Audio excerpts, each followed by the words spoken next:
کہ army chief general Qamar Javed Bajwa نے کوئٹہ میں صدرن کمانڈ ہیڈ کوارٹر کا دورہ کیا ہے۔ آئی ایس پی آر کے مطابق آرمی چیف کو خوشحال بلوچستان پروگرام کے تحت بریفنگ دی گئی ہے۔ اس موقع پر آرمی چیف نے امن کے لیے فوج قانون نافذ کرنے والی کوششوں کو سراہا ہے۔ اس حوالے سے مزید بات کریں گے۔ ڈیپٹی بیورو چیف اسلام آباد غلام مرتضیٰ ہمارے ساتھ موجود ہیں۔ غلام مرتضیٰ، آگاہ کیجیے گا، مزید کیا تفصیلات ہیں؟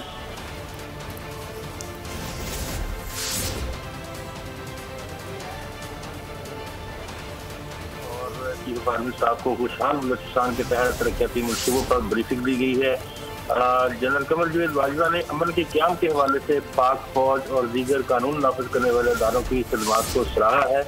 چیف آرمی صاحب اور وزیر اعلیٰ بلوچستان جام کمال نے آج نئے بننے والے 10 کوئٹہ کیمپس کا افتتاح بھی کیا ہے۔ جنرل قمر جاوید باجوہ نے یہ 10 کیمپس جو ہے کوئٹہ میں 2017 جنوری میں بنانے کا اعلان کیا تھا۔ 2 سال اور 8 ماہ کی مدت میں اسے تیار کیا گیا ہے۔ پہلے بیچ میں سول انجینئرنگ اور کمپیوٹر سائنسز کے شعبوں میں 550 طلباء یہاں پہ پڑھ رہے ہیں، اور اس کے ساتھ ساتھ وزیر اعلیٰ بلوچستان جو ہیں وہ بھی ان کے ہمراہ تھے۔ نیکسٹ کیمپس میں ایم ایس کی کلاسز بھی جو ہیں وہ شروع کی گئی ہیں۔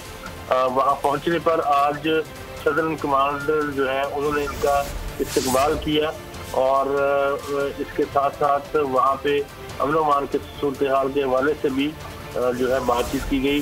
جنرل قمر جاوید باجوہ کا کہنا تھا کہ جو ملک میں استحکام ہے اور جو اس وقت ماحول بن رہا ہے، یہ طلباء کے لیے بہت اہم وقت ہے اور انہیں ملک کی ترقی میں اپنا حصہ ڈالنا ہے۔